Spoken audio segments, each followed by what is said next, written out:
오늘은 그 8가지 복 중에서 마지막 의를 위하여 박해받는 자에 관한 이야기를 나눌 것입니다. 이제 이해하기에 따라서는 이제 10절 말씀과 11절, 12절 말씀을 따로 분리해서 이해하기도 합니다. 그런데 이것이 특별히 다른 내용이라기보다는 조금 확장된 내용이라고 볼 수 있기 때문에 오늘은 그냥 합쳐서 함께 이야기를 나누도록 하겠습니다. 팔복에 관한 직접적인 내용은 이번 주까지 하고요. 다음 주에는 이 팔복과 관련된 추가적인 내용을 하나 더 하고 덧붙인 내용들을 하고 마무리를 하도록 하겠습니다. 그러니까 다음 주가 되면 팔복에 대한 전체적인 정리와 함께 마무리를 짓는 것이죠. 그러면 이제 6월 달이 되어서 팔복이 모두 마무리가 됩니다. 7월부터는 이제 우리 교회에 관한 이야기를 좀 하고자 합니다. 우리가 말씀을 사랑하는 것만큼 교회를 사랑해야겠죠. 기대하는 마음으로 함께 말씀을 기다렸으면 좋겠습니다. 자, 일반적으로 사람들이 교회에 대해서 생각할 때, 그러니까 우리들 믿는 자들을 생각할 때 우리가 지켜야 할 가장 중요한 가치를 무엇이라고 생각할까요? 믿지 않는 자들이 생각할 때 아마도 사랑일 것입니다. 사랑. 철학자들이 예수님에 대해서 설명할 때 가장 자주 언급하는 말이 원수를 사랑하라는 것입니다. 그 원수를 사랑하라는 독특한 메시지를 전한 예수를 한번 파헤쳐 보자, 이렇게 이야기를 하죠. 그만큼 사랑이라는 말은 기독교의 대표적인 가치로 여겨지고 있습니다. 사랑은 교회만이 아니라 세상도 참 좋아합니다. 사랑이 필요하다고 여깁니다. 사랑 없는 인생을 그 누구도 좋아하지 않습니다. 이 삭막한 세상에서 오직 사랑만이 지친 영혼을 달래준다고 할 정도로 사랑을 싫어하는 사람은 없습니다. 누구나 사랑을 좋아하기 때문에 노래의 소재도 대부분 사랑이고 드라마나 영화나 소설의 소재도 대부분 사랑입니다. 사랑이 모든 사람들의 주된 관심사인 것이죠. 혹여나 사랑에 배신당해서 사랑을 거절하거나 원망하는 사람이 있더라도 그것은 사랑을 요구하는 또 다른 모습일 뿐이지 사랑받는 것 자체를 거절하는 것은 아닙니다. 다만 세상이 말하는 사랑과 우리가 말하는 사랑에는 차이가 있더라는 것이죠. 사랑을 강조하는 교회에게 세상이 요구하는 것이 무엇일까요? 사랑을 실천하는 것이겠죠. 말로만 사랑하지 말고 사랑을 실천하라는 것이 세상의 요구입니다. 그래서 교회가 봉사하느냐 봉사하지 않느냐를 굉장히 따집니다. 어려운 사람을 돌보느냐 돌보지 않느냐를 굉장히 따집니다. 발벗고 나서서 어려운 이웃을 돕는 것이 교회가 해야 되는 일이 아니냐라고 이야기하는 것이죠. 그래서 세상이 교회를 비판할 때도 바로 이 지점에서 비판합니다. 아니, 너희는 왜 그렇게 위선적이냐, 어려운 이웃을 돕지 않느냐라고 이야기를 하는 것이죠. 사랑의 공동체라고 말하면서 주변의 어려운 이웃을 돕지 않는 너희는 위선적이다라고 비난하는 것입니다. 어려운 이웃을 돌보는 것은 교회가 지나칠 수 없는 매우 중요한 일입니다. 교회의 역할이 맞습니다. 하지만 교회의 사랑을 그런 봉사활동으로만 다 설명할 수는 없습니다. 아주 큰 테두리 안에 봉사활동이 하나 있는 것이죠. 우리에게는 더 중요한 사랑이 있습니다. 바로 영혼을 구원하는 것입니다. 예수님은 십자가를 통해 구원을 이루셨고 우리는 그러한 예수님의 사랑을 받은 사람들입니다. 그래서 우리는 예수님의 사랑으로 죽어가는 영혼들을 향해 복음을 전합니다. 그것이 우리가 할 수 있는 최선의 사랑이죠. 이것이 가장 중요한 사랑입니다. 아무리 봉사를 많이 하고 아무리 어려운 사람을 돕는다고 해도 그 영혼을 구원해낼 수 없다면, 구원하려고 하지 않는다면 결국에는 죄와 사망에서 벗어날 수 없기 때문에 봉사활동하는 것 자체가 무의미해지더라는 것이죠. 이 세상에서 잘 먹고 잘 사는 것으로 끝난다면, 영혼을 구원하지 못한다면 그 봉사가 무슨 의미가 있을까요? 그래서 우리는 봉사활동을 하는 것보다 전도하는 것을 훨씬 더 중요하게 생각을 합니다. 봉사를 하지 않아도 된다는 것이 아닙니다. 함께 가야 한다는 것이죠. 다만 전도라는 큰 테두리 안에, 복음이라는 큰 테두리 안에 봉사가 들어가 있더라는 것입니다. 무엇이 더 중요하냐? 우리가 가진 사랑을 실천한다는 측면에서 본질적으로 어디에 더 무게를 두어야 하느냐, 우리 무게 중심이 어디 있느냐고 묻는다면 영혼을 변화시키는 복음에 있다는 것입니다.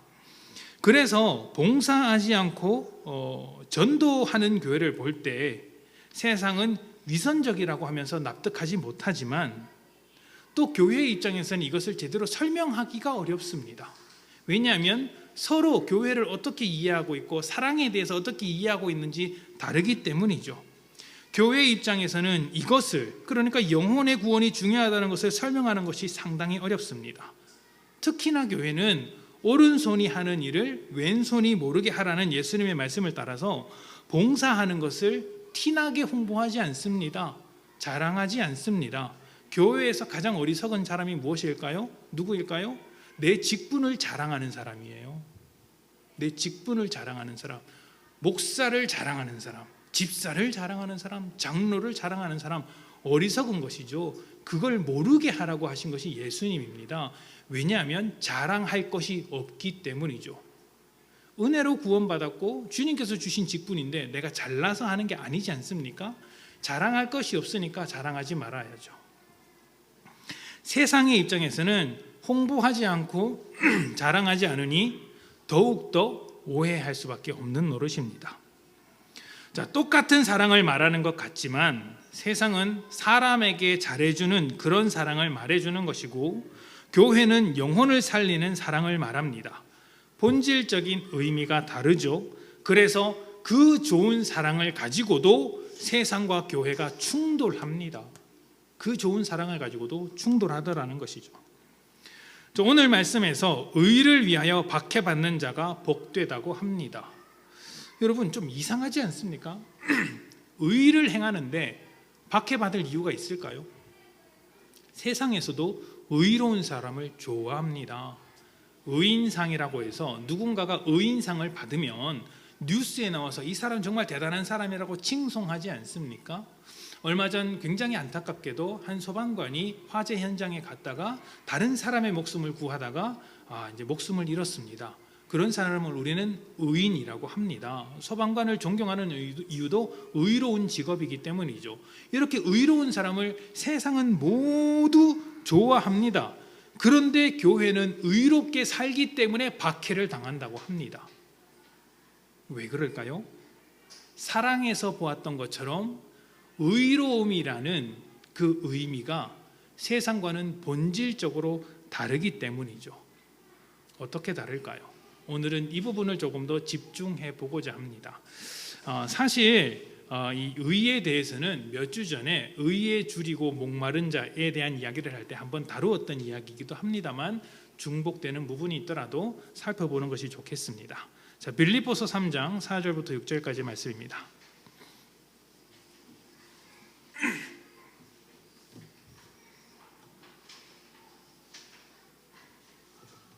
빌립보서 3장 4절부터 6절 제가 봉독합니다.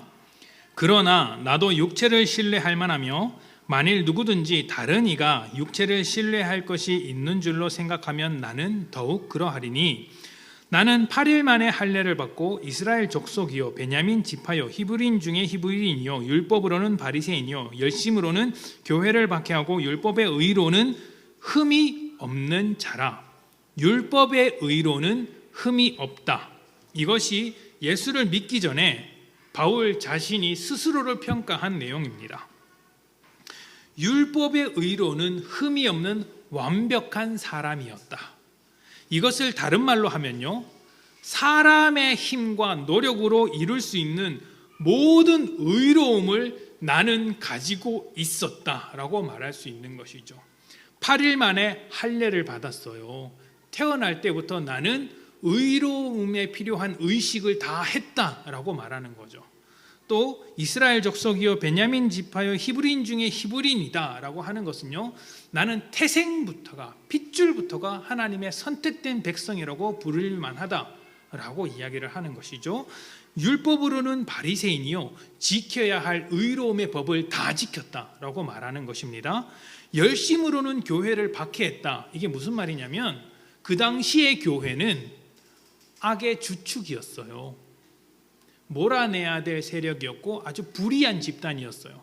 불의한 집단을 심판했다는 거예요. 그러니까 의로운 사람이죠. 불의한 사람을 심판한 나는 아주 의로운 입장에 서 있었다. 그래서 율법의 의로, 율법으로 따지는 의로, 율법이 제시하는 의로 따지자면, 사람이 할 수 있는, 사람이 만들어낼 수 있는 의로 따지자면 나는 조금의 흠도 없다라고 했던 것입니다. 세상의 모든 철학과 종교가 여기에서 벗어나지 않습니다. 다 여기에 속해 있습니다. 사람이 할 수 있는 의, 사람이 만드는 의에 포함되어 있는 것이죠. 사람의 가능성을 보고 사람의 선함을 기대합니다. 사람이 스스로 의롭게 될 수 있다. 의로움을 사람이 스스로 만들어낼 수 있다. 사람은 할 수 있다 라고 이야기하는 것입니다. 바울은 내가 그렇게 했던 사람이다 라고 하는 것이죠. 몇 가지 예를 들어볼까요? 철학자 중에서 19세기 최고의 철학자라고 알려진 사람이 한 명 있습니다.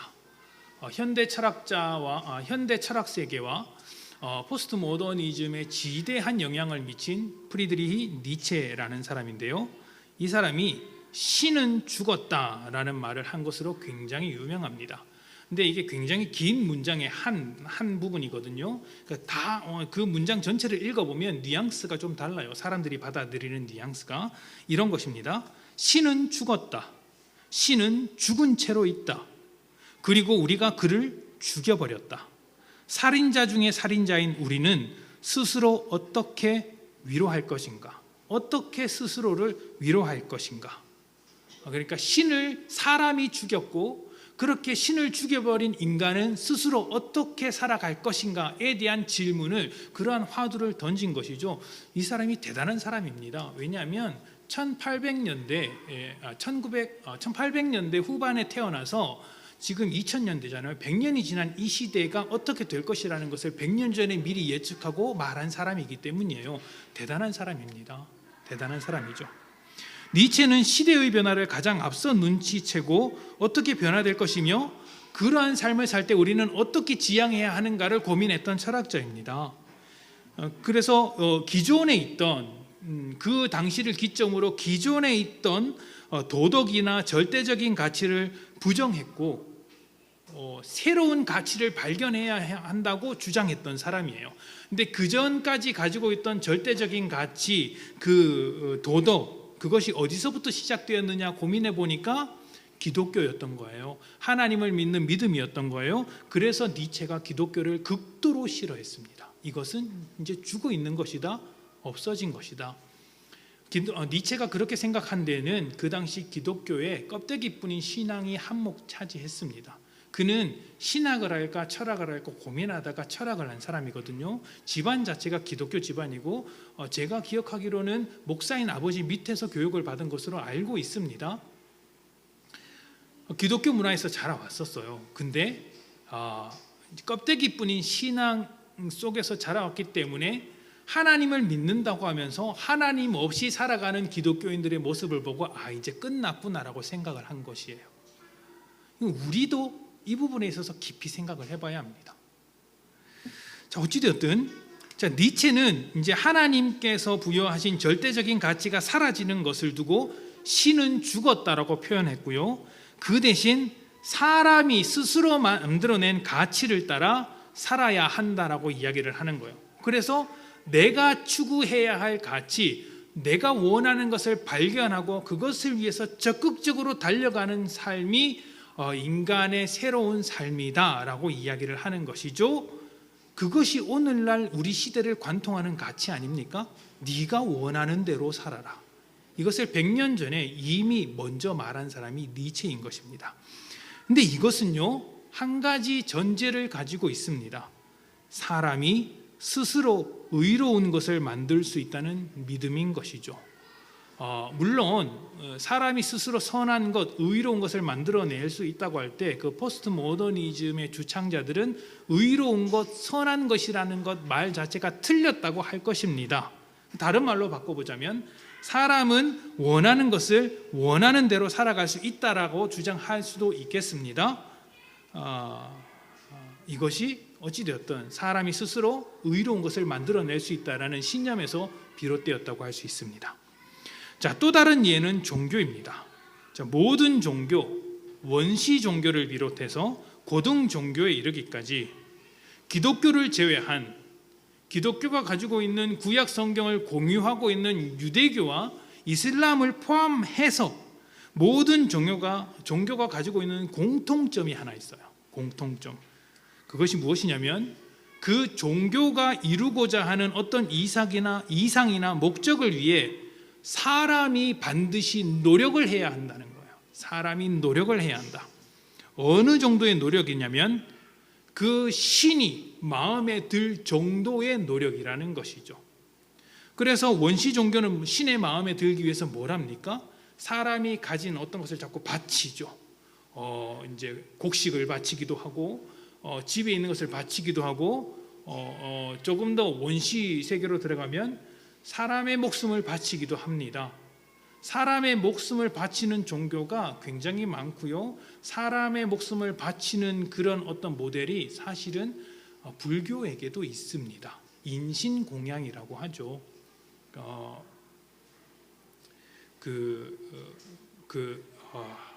제가 이름을 모르겠네요.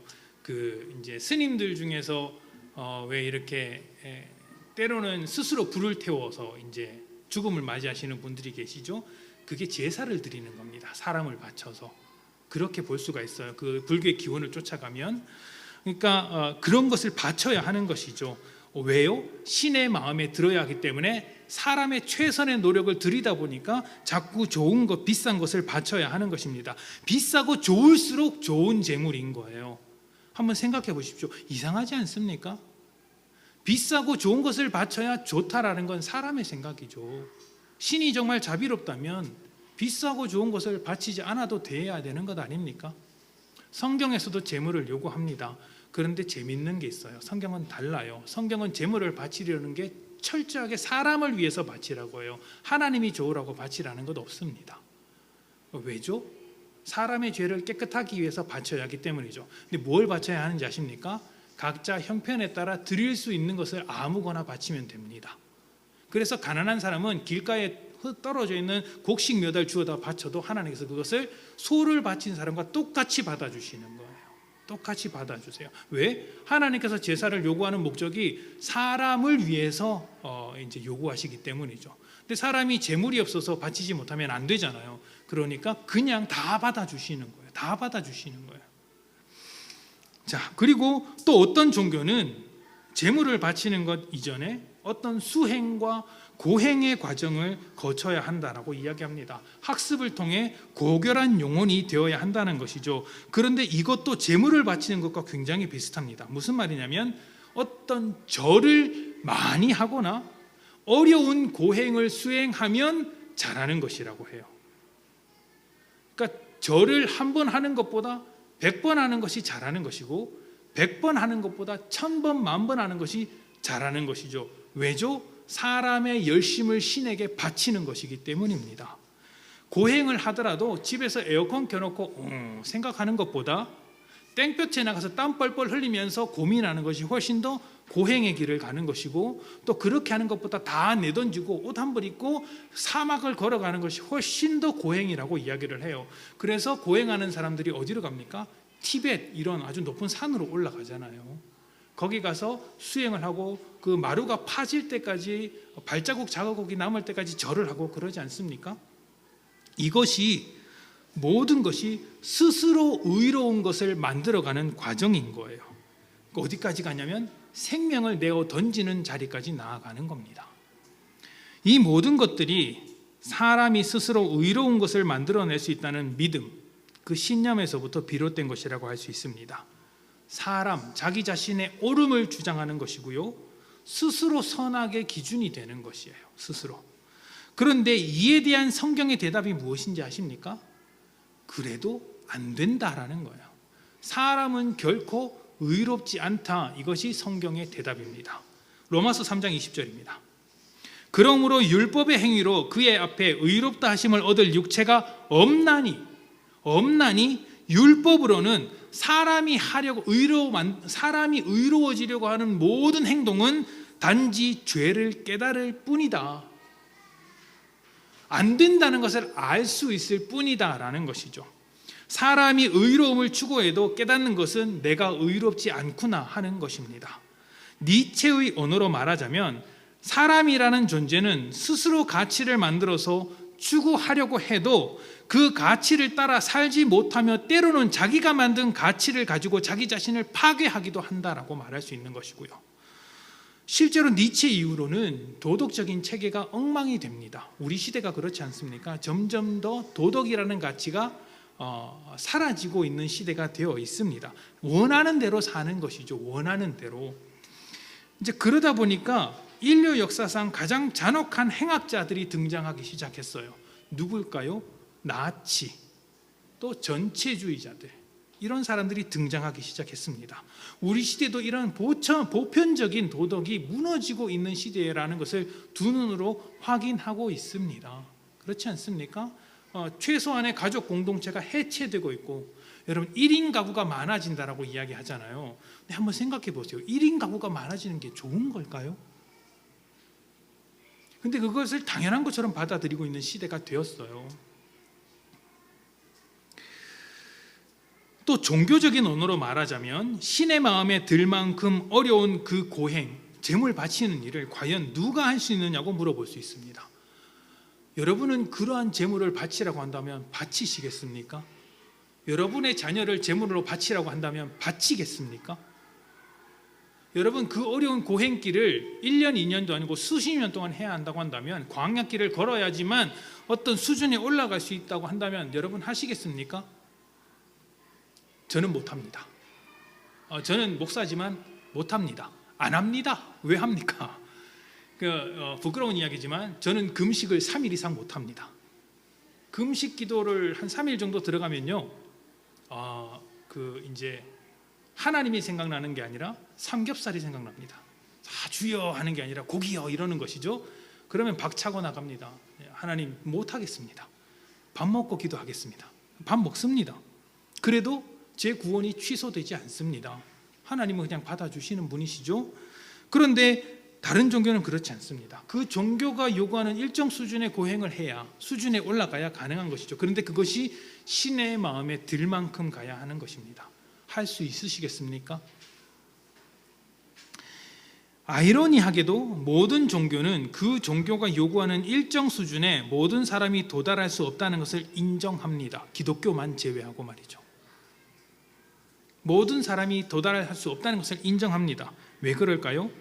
바울의 말에 따르면 율법으로는 자기 자신이 죄인이라는 것을 깨닫기만 할 뿐이기 때문입니다. 어떤 가치를 제시해 놓으니까 사람들이 그 제시하는 것을 따라 살지 못하더라라는 것만 증명하게 되더라는 것이죠. 한 방송에서 이제 연예인인데 인문학이나 종교에 대해서 관심이 많아서 자주 언급하는 이제 연예인이 한 분 계셨어요. 그분이 스님과 대화를 하는데 스님께서 그런 이야기를 했다고 합니다. 그 연예인에게 이제 고민도 많고 이제 불교에 대해 관심 많고 사회적으로 활동을 많이 하는데 출가했으면 좋겠다라는 이야기를 했다고 해요. 근데 그분이 뭐라고 했는지 아십니까? 자기가 출가를 해서 다른 모든 건 할 수 있겠대요. 스님처럼 되어서 고기도 끊고 재산도 다 팔고 절에 들어가 살고 이거 다 할 수 있겠다. 근데 한 가지만 못 하겠다. 그게 뭐냐? 나 밤마다 이렇게 외롭다. 이걸 못 참아서 내가 이제 스님이 될 수 없다라고 하는 것이죠. 그분이요 똑똑합니다. 일반인보다 훨씬 더 나은 인품을 가지고 있다고 저는 생각을 해요. 신념을 가지고 살아가는 사람이죠. 근데 그런 사람도 안 된다라고 자기 입으로 고백하지 않습니까? 안 되는 것을 제시하는 겁니다. 우리는 그것을 보고 안 되는 것을 확인할 뿐이죠.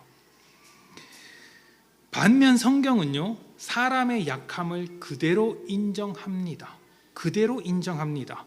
스스로 의로움을 만들어낼 수 없는 무능력한 존재, 죄인으로 보고 있는 것이죠. 그런데 그렇게 보고 있는 것으로만 끝난다면 허무한 것이죠. 의롭지 못하고 그냥 죄인인데 열심히 살아서 뭐하나, 믿어서 뭐하나, 이런 생각이 들 겁니다. 염세적으로 변할 것입니다. 제대로 살고자 하겠습니까? 그래서 하나님께서 전혀 새로운 해결책을 제시하는 겁니다. 사람은 도무지 의로워질 수 없구나, 의로운 것을 만들어낼 수 없구나, 의로운 방법을 제시해도 따라갈 실력과 능력이 없구나, 그래서 내가 새로운 방법을 제시하겠다. 로마서 3장 21절부터 22절입니다.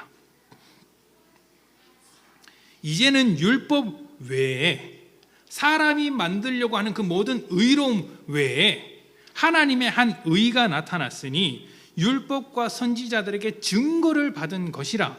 곧 예수 그리스도를 믿음으로 말미암아 모든 믿는 자에게 미치는 하나님의 의니 차별이 없느니라. 아멘. 무능력한 사람에게 또 다른 방법을 제시하고 또 다른 법을 제시하고 또 다른 가르침을 제시해 봐야 할 수가 없습니다. 능력이 없기 때문이죠. 죄인이기 때문입니다. 그래서 하나님은 완전히 새롭게 하셨습니다. 사람이 하는 것이 아니라 내가 하겠다. 하나님이 하겠다. 사람을 의롭게 만드는 일을 사람에게 시키지 않고 내가 해주겠다. 이렇게 말씀을 하신 거예요. 그것이 십자가의 은혜라고 하는 겁니다. 십자가의 은혜. 믿음이라는 것은 하나님이 우리에게 구원을 주셨다는 것을 아는 것입니다. 사람이 해야 하는 것을 하나님이 대신해 주시는 것이죠. 그것을 믿는 것입니다. 여러분, 기독교를 두고 배타적인 종교라고 하죠. 배타적인 종교. 근데 그거 정확한 설명이 아닙니다. 무엇에 대해서 배타적이냐면 다른 종교가 제시하는 모든 방법에 대해서 배타적인 거예요. 모든 사람에 대해서는 열려 있습니다. 다른 종교는 이런 거예요. 누구나 들어올 수 있다라고 하면서 누구나 이것만 지키면 된다라고 하면서 길을 제시해요. 근데 그 길이 아무나 들어갈 수 없는 길이에요. 기독교가 배타적이라고 하는 것은 그 제시하는 길이 틀렸다는 거예요. 그거 아니다. 진짜 누구나 들어올 수 있으려면 진짜 누구나 들어올 수 있는 길이어야 한다라는 거예요. 그게 무엇입니까? 하나님께서 우리가 못하는 것을 다 해주셨다는 거예요. 하나님께서, 예수님께서 우리를 위해 십자가를 지셨다. 우리의 죄를 깨끗하게 하셨다. 이제 너희는 구원을 받으면 된다. 받아라. 이게 믿어라예요. 구원을 받아라. 너 구원 받을 수 있어. 그냥 그렇게 알아. 아, 그렇구나. 이게 믿음이에요. 근데 그걸 안 하는 거예요. 믿음이 정말 쉬운 겁니다. 그냥 예수님께서 너를 구원하셨어. 뭐 대단합니까? 정말 쉬워요. 거짓말로도 아 그래? 그럼 나 믿을게. 이러면 구원 받는 거예요. 뭐 거짓말로 믿는다는 건 좀 그렇지만 어찌되었든 말하자면 그런 겁니다. 그만큼 쉽다는 거예요. 근데 그걸 안 하는 거예요. 안 하는 이유가 뭔지 아십니까?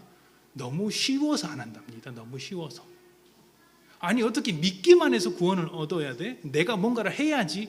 이게 사람의 본성이에요. 아 그렇구나. 우리가 할 수 없는 것을 주님께서 대신해 주셨구나 하고 깨닫는 것, 이게 믿음이에요. 조건이 있습니까? 이게 배타적이에요? 누구나 그렇게 하면 되는데? 없습니다. 우리가 해야 할 일이 있습니까? 없습니다. 그래서 우리 자신을 자랑할 수 없는 거죠. 그래서 성경은 이것을 사람으로부터 난 의가 아니라 하나님으로부터 난 의로움이라고 하는 거예요. 야, 우리가 만들어낸 의가 아니야. 하나님께서 만들어서 우리에게 주셨어. 모든 죄인에게 똑같이 주시는 하나님의 의이기 때문에 누구는 할 수 있고 누구는 할 수 없고 이런 것이 아닙니다. 그냥 알면 됩니다. 아, 누구나 구원을 받을 수 있구나. 믿으면 되는 것이죠. 그래서 이 은혜를 두고 21절에 뭐라고 이야기를 하는지 아십니까? 차별이 없다라고 이야기를 해요. 차별이 없다. 누구나. 세상이 왜 교회를 박해하겠습니까? 세상이 알고 있던 그 방법을 거절하기 때문이에요. 그 방법이 틀렸다는 것을 계속해서 말하기 때문이에요. 교회가 정직하지 못해서 박해하겠습니까? 아닙니다. 여러분, 정직하지 못한 것은요, 세상도 똑같습니다. 똑같아요. 뉴스에서 교회의 재정 문제를 놓고 문제 삼는 경우가 있습니다. 그리고 그런 뉴스 중에는 일견 정당한 비판도 있습니다. 우리가 아프게 들어야 해요. 하지만 많은 경우에는 오해이거나 교회의 구조를 이해하지 못해서 생기는 비판입니다. 그래서 이제 좀 속상할 때도 있죠. 그 구조와 내용들을 알고 있는 사람들은 저 비판이 이제 좀 그들이 눈으로 보기에는 이상할지언정 비판의 포인트가 잘못되었다라고 말을 할 수 있습니다. 근데 그 재정 문제를 비판하는 언론사의 사주가 재정적으로 비리는 일들이 많습니다. 또 집안에 앉아서 뉴스를 보면서 교회의 재정 문제를 비난하는 그 사람이 집안에서 돈을 가지고 문제를 일으키는 경우가 많습니다. 길가에 널려있는 사업체나 장사하는 분들이 저울을 속이거나 통장이나 돈을 가지고 속이는 일도 빈번합니다. 정직하지 못한 것으로 따지자면 똑같은 것이죠. 그런 것으로 비판하는 것이 아닙니다. 코로나와 같을 땐 교회가 이기적이라고 비판합니다. 그건 역시 아프게 들어야 합니다. 정말 아프게 들어야 합니다. 교회가 세상보다 더 나아야죠. 교회가 세상보다 더 넓은 마음을 가지고 있어야죠. 그런데요, 세상도 똑같습니다. 뉴스에서는 코로나가 퍼지는 가장 큰 원인이 마치 교회인 것으로 소개했습니다만, 통계에 따르면 종교시설, 교회만이 아니라 종교시설 전체를 통해서 이렇게 코로나가 감염된 퍼센테이지가 제가 기억할 때는 4%였는데 이 설교를 준비하면서 찾아보니까 8%, 가장 높은 수치가 8%였습니다. 8% 정도로 합니다. 이 8%의 숫자가 적은 숫자는 아니지만 사람들이 가지고 있는 인식과는 좀 다르더라는 것이죠. 사람들의 여러 가지 활동이 훨씬 더 큰 문제를 야기했습니다. 그런데 사람들은 여전히 교회만 비판하고 있습니다. 그래서 지금 교회가 억울하다는 이야기를 하는 것이냐? 아닙니다. 말씀드렸던 것처럼 비판할 때는 교회는 겸허히 그것을 받고 우리가 더 나아질 수 있는 방향으로 그것을 소화해내야 합니다. 말씀드리는 것은, 지금 제가 말씀드리고 싶은 것은 세상이 교회를 박해하는 이유가 무엇이냐, 이것을 말씀드리고 싶은 것이죠. 왜 박해하느냐면 교회가 가지고 있는 복음은 사람의 본질적인 죄, 사람의 무능력을 고발하기 때문이에요. 사람의 죄를 계속해서 두드리기 때문에 세상이 보기에 그것이 너무나도 불편한 겁니다. 세상은 하나님을 인정하지 않습니다. 또는 하나님의 은혜가 없습니다. 신을 인정하지 않거나 신을 인정하더라도 은혜가 없는 신입니다. 사람의 노력으로, 사람의 힘과 노력으로 신에게 도달해야 하는 것이죠. 그래서 그 모든 것을 스스로 해야 합니다. 철학이든 종교든 사람이 스스로 그 모든 것을 이루어 가야 합니다. 그런데 기독교는 사람이 죄인이라고 말을 하는 거예요. 사람이 스스로 이룰 수 없다라고 이야기를 하는 거예요. 사람이 부족하다라고 이야기를 하는 거예요. 그러니 불편할 수밖에 없는 것이죠. 불편할 수밖에 없는 것이죠. 이것이 세상이 교회를 박해하는 본질적인 이유입니다. 본질적인 이유. 박해받는 것을 누가 좋아하겠습니까? 박해를 잘 견뎌내면 복을 받을 것이라는 말은 이해가 됩니다. 그러니까 그래, 이 어려운 시간을 버텨내면 좋은 날이 오겠지. 이건 정상적인 생각입니다. 때리면 맞고 욕하는데 그냥 욕을 듣고만 있고 때로는 죽기까지 하는 그런 박해받는 인생을 좋다고 말할 수 없죠.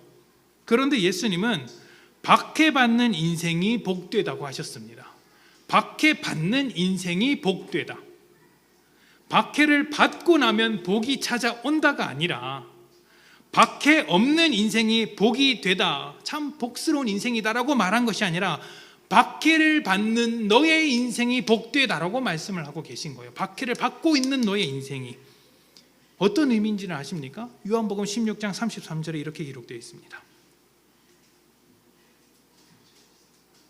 요한복음 16장 33절. 이것을 너희에게 이르는 것은 너희로 내 안에서 평안을 누리게 하려 함이라. 세상에서는 너희가 환난을 당하나 담대하라. 내가 세상을 이기었노라. 아멘. 참 재미있는 두 단어가 엮여 있죠. 평안을 누리게 하려 함이라. 그런데 너희는 세상에 환난을 당할 것이다. 여러분, 환난을 당하면 평안하지 않는 게 당연한 거 아닙니까? 그런데 예수님은 평안을 누리게 하려는데 너희는 세상에 환난을 당할 것이다라고 이야기를 하고 계세요. 어떻게 평안할 수 있을까요? 예수님께서 이미 세상을 이기셨기 때문입니다. 왜 박해받는 것이 좋은 것인지 아십니까? 세상으로부터 반대를 받는 것이 우리가 하나님의 백성답게 살고 있다는 증거가 되기 때문이에요. 예수님의 길을 함께 걷고 있다는 증거이기 때문입니다. 그리고 그 예수님께서 세상을 이기셨으니 지금 당장은 박해를 받고 환난을 당하는 것 같지만 결국에는 이 길이 승리의 길이라고 평안하게 생각할 수 있는 것이죠. 예수님께서 가신 길을 제대로 가고 있다는 증거가 세상으로부터 오는 반대를 받는 것입니다. 그래서 교회는요, 박해와 때려야 뗄 수 없는 관계 속에서 지냅니다. 세상이 찬성하는 교회는 없습니다. 오직 세상이 반대하는 교회만이 있는 것이죠. 여기서 반대한다는 것이 어떤 사상적인 반대, 정치적인 반대, 논리적인 반대를 말씀드리는 게 아닙니다. 아니, 세상도 사랑하면서 살자 하면서 교회가 복음을 전하기에 봉사하면 세상도 그런 거 좋아하죠. 그런 것에 있어서 뭐 다 하나같이 다 반대한다 이런 말씀을 드리는 게 아닙니다. 무엇에 대해서 반대하냐면 존재적으로 반대의 위치에 있더라는 거예요. 존재적으로 반대의 위치. 세상이 스스로 의로운 존재로서 존재한다면 우리는 스스로 의로울 수 없는 죄인으로 존재하는 것입니다. 세상이 강한 것을 원하고 힘으로 살기 원한다면 우리는 눈물로써 살고 십자가를 지는 삶을 사는 것이죠. 세상이 스스로 하나님이 되고자 하는 존재라면 우리는 하나님의 형상으로 살기를 바라는 그런 존재가 되는 것입니다. 이런 측면에서 우리는 반대의 삶을 살아갑니다. 세상은 스스로 의로운 존재가 되기 위해 힘을 추구합니다. 니체는 자기가 원하는 것을 추구하는 힘의 의지, 권력의 의지를 말했고, 여타 종교들은 고귀한 영혼이 되기를 바라는 내면의 힘을 원했습니다. 그래서 무능력한 것을 원하지 않습니다. 힘을 갖기 원하고 힘과 힘이 충돌하는 상황을 당연한 것으로 받아들입니다. 내가 원하는 것을 얻기 위해선 힘을 갖고 싸우는 것이 당연하지 않겠습니까? 힘과 힘이 충돌하는 것이죠. 여기에는 사랑이 자리 잡을 수 없습니다. 그래서 이 세상 가운데 사랑이라는 가치가 점점 사라지고 있는 것이죠. 오직 박해를 하는 것, 다른 힘을 꺾는 것만이 남아있을 뿐입니다. 이것은 세상이 어쩔 수 없이 그렇게 되는 한계입니다. 그런데 우리는 어떻습니까? 세상과 다르게 우리는 힘이 있어서 구원을 받았을까요? 우리가 누군가를 이겨서 구원을 받았습니까? 우리가 언제 구원을 받습니까? 우리가 언제 예수님을 부르짖습니까? 인생에 있어서 가장 못날 때 아닙니까? 가장 부족할 때 예수를 부르짖지 않습니까? 우리가 못나고 부족하다는 사실을 인정할 때 그때 예수를 부르짖습니다. 그래서 사람이 가지고 있는 힘은 아무 의미가 없는 거예요. 믿음에 있어서 반드시 거쳐야 하는 과정이 하나 있습니다. 그것은 우리 자신이 죄인이라는 사실을 처절하게 깨닫는 과정이죠. 잘나서 구원받는 사람은 없습니다. 자기가 죄인이라는 것을 인정해야 하나님의 자녀가 되는 것이죠. 천국 가기 위해 무엇을 해야 할까 고민하는 것이 아니라 지옥에 가기 싫다라는 그 간절한 마음이 하나님의 은혜를 얻게 하는 것입니다. 여러분, 예수님께서 부자 청년과 대화를 하신 적이 있죠. 그런데 부자 청년이 와서 뭐라고 했습니까? 내가 무엇을 하여야 영생을 얻을 수 있습니까? 라고 묻습니다. 그때 예수님께서 뭐라고 하셨냐면 네가 무엇을 해도 영생을 얻을 수 없다라고 대답을 하세요. 왜일까요? 죄인이기 때문이죠. 그것을 깨닫지 못하면 무엇을 해도 영생을 얻을 수 없습니다. 근데 죄인이라는 것을 고백하면 그때부터, 나의 부족함을 인정하면 그때부터 주님께서 그 모든 구원을 그냥 주시는 겁니다. 자기 반성이 먼저 나와야 하는 것이죠. 천국에 갈 수 없다는 절망에 사로잡히는 순간이 우리가 구원받는 순간입니다. 인생에서 예수를 만나는 순간은 자기의 죄, 자기의 본성을 대면하는 순간과 맞닿아 있습니다. 교회를 아무리 오래 다녀도 죄를 깨닫지 못하면 교회 생활에는 익숙할지언정 변화되지는 않습니다. 예수를 만나서 자기의 죄를 깨닫는 자들이 예수님의 능력으로, 하나님의 은혜로 변화되는 것입니다. 그래서 교회 다니는 사람과 예수 믿는 사람은 다른 사람이에요. 다른 사람입니다. 사람의 힘은요, 죄인의 힘입니다. 그래서 사람은 그 가지고 있는 힘을 항상 죄의 방향으로 사용하게 됩니다. 내 것을 이루는 것, 내 것을 이루기 위해 남을 이기는 것, 혹은 남의 것을 빼앗는 것, 이것을 당연하게 여기죠. 우리는 힘을 가지고 있다면 그 힘을 하나님의 방향으로 사용합니다. 왜냐하면 우리는 하나님의 능력과 힘으로써 이 자리에 섰고 하나님의 능력과 힘을 의지하여 살아가기 때문이죠. 작은 힘이라도 가지고 있다면 하나님의 방향으로 사용해야 합니다. 그 방향이 어떤 방향인지 아십니까? 이러한 방향입니다. 고린도후서 5장 21절입니다. 하나님이 죄를 알지도 못하신 이를 우리를 대신하여 죄로 삼으신 것은 우리로 하여금 그 안에서 하나님의 의가 되게 하려 하심이라. 아멘. 하나님의 힘이 여기에 있습니다. 죄를 알지도 못하신 이를 우리를 대신하여 죄로 삼으신 것, 이것이 십자가죠. 십자가에 하나님의 능력이 있습니다. 죄인의 죄를 대신 뒤집어 쓰는 것, 이것이 하나님의 능력의 방향이라는 것이죠. 여러분, 이런 것을 누가 합니까? 도대체 누가 좋아하겠습니까? 사람은요, 자기가 저지른 죄도 다 이유가 있고 정당하다고 이야기를 합니다. 교도소에 가보십시오. 억울하지 않은 사람이 없습니다. 억울하지 않은 사람이 없어요. 누구나 다 억울하다고 합니다. 교통경찰이 와서 딱지를 끊으면 그 순간보다 억울한 게 없죠. 다른 차는 다 지나가는데 왜 내 차만 잡느냐라고 이야기하는 게 사람입니다. 힘이 있어서 할 수만 있다면 자기의 모든 죄를 덮어버리는 것이 사람이죠. 죄를 모른 척하거나 무죄로 만들려고 애를 쓰는 것입니다. 다윗을 한번 생각해 보십시오. 밧세바와 간음하고 그의 남편인 우리아를 죽였습니다. 고의적으로, 계획적으로 죽였죠. 아주 극악무도한 죄입니다. 그런데 그것을 문제 삼지 않았어요. 왜일까요? 왕이기 때문이죠. 왕이기 때문이죠. 문제 삼지 않는 거예요. 그 옆에 있는 사람들도 문제 삼지 않습니다. 누가 문제 삼습니까? 하나님의 말씀을 듣고 온 나단 선지자가 그때 하나님의 말씀으로 죄를 지적하는 거예요. 그거 잘못된 겁니다. 근데 그 전에 이야기를 하나 툭 던져요. 그 가난한 사람의 어떤 가진 것을 부자가 훔쳐갔다, 다 뺏어갔다. 그러니까 다윗이 분노합니다. 웃기지 않습니까? 그 왜 분노할까요? 자기보다 힘이 약한 자가 그 일을 저질렀으니까 내가 심판하겠다는 것이죠. 그러니까 자기는 힘을 가지고 있으니까 자기 죄는 괜찮다는 거예요.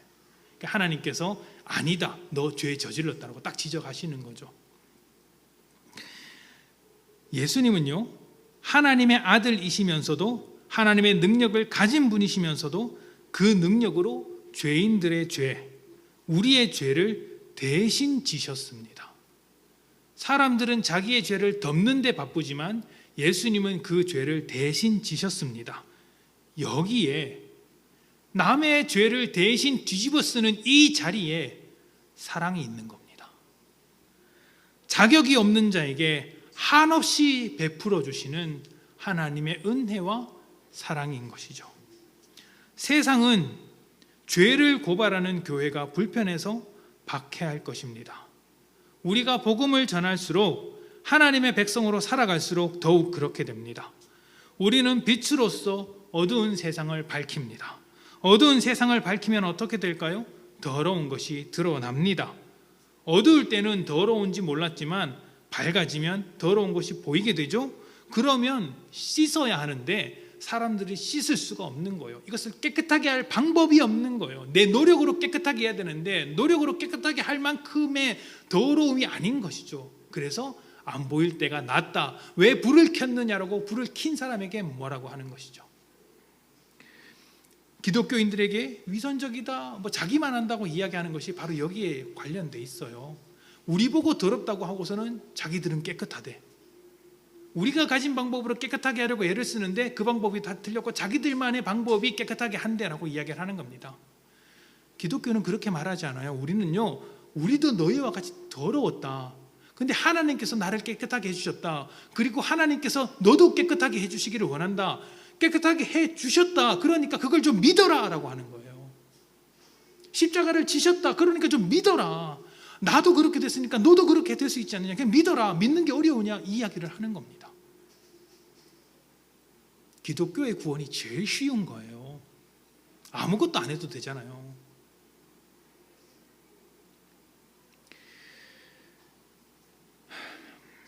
박해를 받는 자는 빛으로 살아가는 사람들이기 때문에 복된 사람입니다.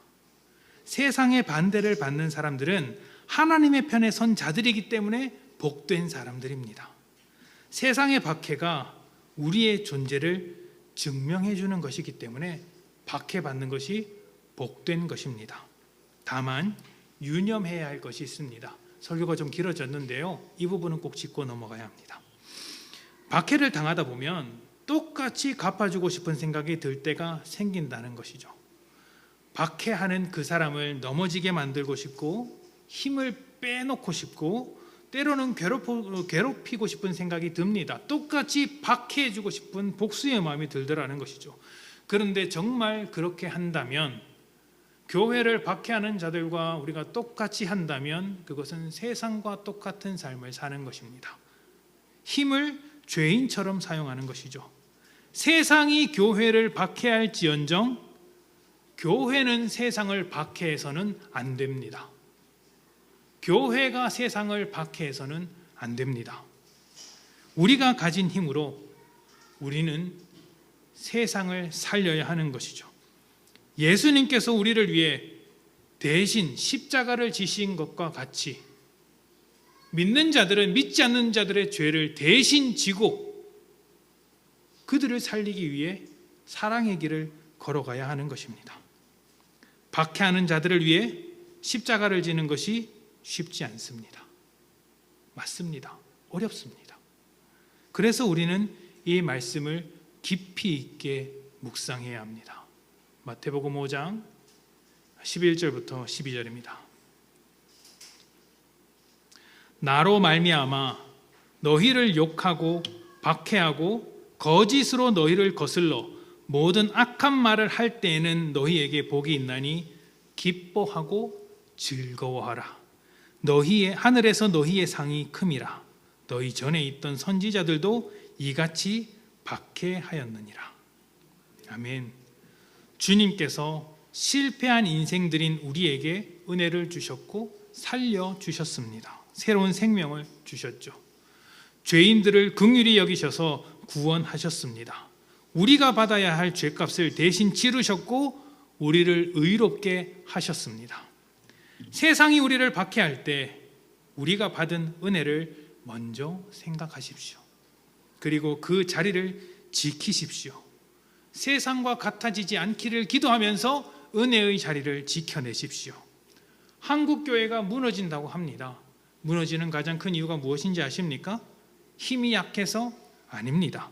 그 가장 큰 이유는, 아니 유일한 이유는 교회가 세상과 같아지려고 하기 때문입니다. 세상과 같이 힘을 더 가지려고 하고, 세상과 같이 더 유명해지려고 하고, 세상과 같이 사람의 힘과 방법으로 하려고 하는 그런 교회는 더 이상 하나님의 교회가 아닙니다. 우리 교회는 유명한 교회가 되지 않았으면 좋겠습니다. 그게 목적이 아니었으면 좋겠어요. 하나님을 따라가는 교회가 되었으면 좋겠습니다. 늘사랑교회 성도 여러분, 예수님의 이름으로 박해를 받는 것은 우리의 존재를 확인하는 기쁜 일입니다. 기쁜 일입니다. 하늘에서 우리의 상이 큽니다. 그러니 믿음의 삶을 지켜내십시다. 의를 위하여 박해받는 자는 복이 있나니 천국이 그들의 것임이라. 이 말씀이 우리가 평생 붙들고 살아가야 할 말씀이라는 것을 잊지 마시고 우리의 자리를 지켜내는 복된 성도님들이 되시기를 축복합니다.